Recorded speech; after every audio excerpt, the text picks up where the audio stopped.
But first, when government hides behind official advice, it never ends well, because while officials might be knowledgeable, they can't and shouldn't set government policy, nor should they ever be used as the fall guy. Now, we saw what happened when people we elected hid behind officials during COVID. And I saw it firsthand in government. I saw the difference between politicians who make decisions and officials who merely provide advice and then implement what others have decided. When we had finally stopped the flow of illegal boats into Australia, the then Prime Minister Tony Abbott thanked everyone for their hard work during a meeting of the National Security Committee of Cabinet. It was in the room, all the officials, the military and the ministers that he thanked. Now, as I walked out of the door, I said to Abbott, geez, it's remarkable, isn't it? All those officials in that room that you just congratulated for stopping the boats are all the very same officials who a year ago, under Labor, couldn't stop them. It shows, I said, just what a difference a change of government can make. The Prime Minister said to me, it's also about resolve, Peter. I was never going to rest until the boats were stopped, and it didn't matter what obstacle was going to get thrown in my way. And let me tell you, there were plenty. In the end, we elect leaders to lead. And yes, good official advice helps, but it's the conviction and the will of the elected government that ultimately determines policy. That's why the Albanese government's use of ASIO boss Mike Burgess as some kind of human shield on this issue of visas for Gazans has been, frankly, so pathetic. Burgess, you'll recall, once the media had uncovered the fact that thousands of tourist visas had been issued to Gazans, said in a television interview that Hamas sympathisers would be okay to come to Australia. If they've expressed any support or sympathy for Hamas, is that a problem?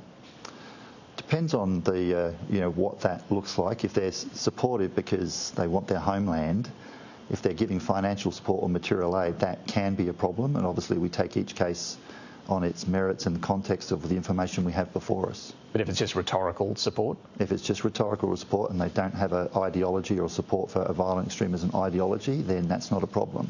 If they have a support for that ideology, that will be a problem.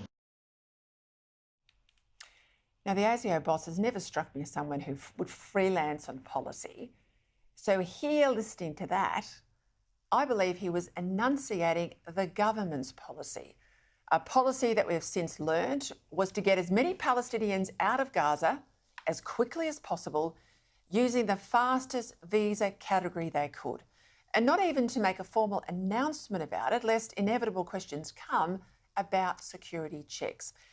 Here's the Labor frontbencher Ed Husick admitting as much. Why visitor visas though? Because they're faster to process. Refugee visas take longer, and given what's happening right now and the dangers presented, the view was to try and get people out as quickly as you can. But the real giveaway in all of this was the fact that for weeks now, the government has used Burgess's statement to justify the bizarre position that there's nothing wrong with bringing to Australia rhetorical supporters of a listed terror body. Now, time and time again in the Parliament, the Prime Minister was pushed on this very point. Does supporting a listed terrorist organisation like Hamas pass Australia's character test? Has any agency expressed any concern about any individual who has arrived from the Gaza war zone since October the 7th? How many of the 2,900 visas from Gaza have been cancelled? And while security is one consideration in issuing a visa to come to Australia, the other consideration is character. I mean, does the applicant pass the character test even if they pass muster on security? Now, twice he was asked this very simple question, and twice the Prime Minister hid behind blather. Prime Minister, does supporting Hamas pass the character test for an Australian visa? Prime Minister, does supporting Hamas pass the character test for an Australian visa? Everyone who applies for an Australian visa is subject to the same security standard set by the same agencies and the same personnel as under the former government. And our intelligence agencies make those decisions. Our intelligence agencies have the confidence of this side of the House. For over 3 weeks, the government has bled on this issue. Not one minister said Burgess was wrong or out of line. He wasn't rebuked, he wasn't stood down, he wasn't even corrected.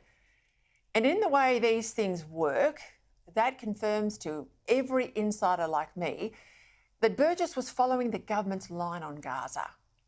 Get them in here fast, don't ask too many questions, and once here, we all know they'll make a bid to stay as refugees, to stay here permanently, so we'll worry about the security risks later. The whole mess has blown up in the government's face.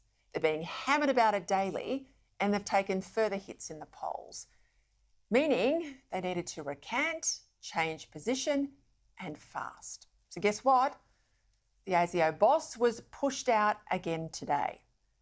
Now, Burgess is telling the ABC that Hamas support is not okay, well, sort of, saying in an interview that will air on the ABC later tonight, and I quote, that people have chosen to distort what I said. If you think terrorism is okay, if you think the destruction of the State of Israel is okay, if you think Hamas and what they did on October 7 is okay, I can tell you that it's not okay. And that from an ASIO security assessment point of view, you will not pass muster, Burgess says. The ABC also reports that Burgess said that ASIO would look at someone's social media activity. And I quote, "We will look at everything available to us," says Burgess. Is it a one-off comment? Is it a tweet that actually or reinforces something, or liking of a tweet that says that 7 October was acceptable? Well, that's going to be a problem for that person, says the ASIO boss. But hang on.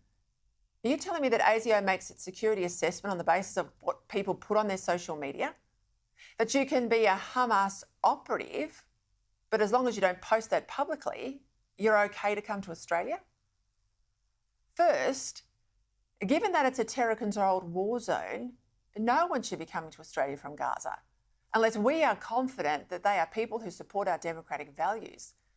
And we can't know that without an in-depth, in-person interview, and without the ability to do that, and we can't, no one from Gaza should be coming here. Not one person. And if the Egyptians and Jordanians are of that view, they are the Muslim neighbours, of course, of Gaza, that they won't take a single person because they are worried about terrorism, why should we? But second, why on earth is it being left to the ASIO boss, yet again, to make these sorts of announcements? When John Howard said, "We will determine who comes to this country and the circumstances under which they come," he didn't mean the ASIO boss or the head of the Navy.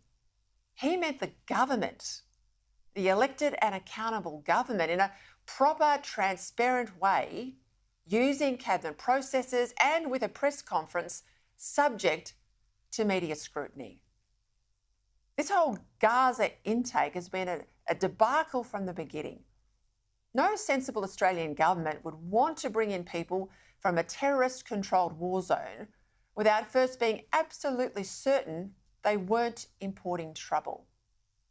When the Abbott government announced it would take in 12,000 refugees from the Syrian war zone in 2015, it was specified that they would be members of, quote, persecuted minorities, mostly Christians. And none of them came to Australia without an interview by our officials, biometric testing and security vetting. Now, in the case of this Visa for Vote scandal, there's been no formal cabinet process that we're aware of, certainly no caucus discussion. There's not been, even to this day, ever a formal statement of the government's plan, certainly no formal press conference by the Prime Minister then or now. Indeed, it's likely that the government never actually sought any formal security advice, given that this whole mess seems to have been cooked up by the Prime Minister and his then Immigration Minister Andrew Giles in a desperate bid to appease the Muslim lobby in Western Sydney. And Labor now has since tried to use Burgess to make it all legit because he was first appointed to his ASIO role by the coalition. Get Burgess to say Hamas sympathisers aren't a security risk per se, Labor staffers would have said, and then you wedge the Libs because it'll be hard for them to argue against Burgess given he was their appointment. Now, today, quite rightly, Peter Dutton demanded that the PM apologise to the ASIO boss for making him the fall guy for a bad government. And I think the Prime Minister, by misleading the Parliament about ASIO's role in all of this, suggesting that ASIO had checked each of these individuals, which they haven't, I think he's put Mr Burgess in a difficult position. I think, frankly, the Prime Minister should be apologising to the ASIO boss.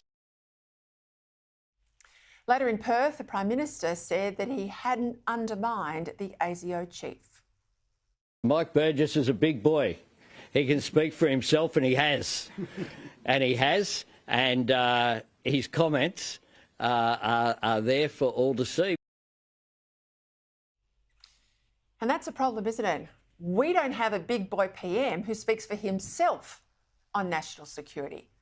Instead, on the absolutely vital question of who we allow to come to this country, the Prime Minister has effectively left the ASIO boss as the government's sole spokesman. 3 weeks on, Anthony Albanese himself still won't say whether it's acceptable or not for Hamas sympathisers to come to Australia, presumably because he feels beholden to Islamists in vital seats. And this is no way to run a government. It's weak, it's cowardly, and it's certainly unbecoming of a national leader.